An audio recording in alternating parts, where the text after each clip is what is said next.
Bugungi darsimiz o'quvchilari 20-yil trendlari. Albatta men bu darsimizni to'rt qator ajoyib satrlar bilan boshlamasam bo'lmaydi. Ko'k Jiguli.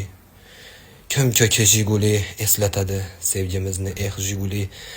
Qo'shni guli, qizg'onardi sendan meni o'shal guli. Albatta, shu jumladan shu paytda ota-bobolarimiz qalblarida qolgan Muhammad Ziyoning to'rt qatori esimga tushadi. Gaplashib o'tirsam mindi, termulib o'tirsam mindi, yonginangda oshig'ing bo'lib, yoyilib o'tirsam mindi. Albatta shu paytda yurtimiz san'at uchun yangi eshiklarni ochgan Ruxsora iyemning qatorlarini eslab o'tmasak bo'lmaydi. Jiriba tashkilliyam. Katta bugun men shashlikliyam. Arabaqa bakchakliyam, mantatliyam, Ruxsora iyem. Albatta o'quvchilar ko'z yoshlarini yig'ishtiring. Kerak emas. Keyingi darsimiz o'zbek kinosini Bollivud darajasiga olib chiqqan Qayumov A haqida bo'ladi.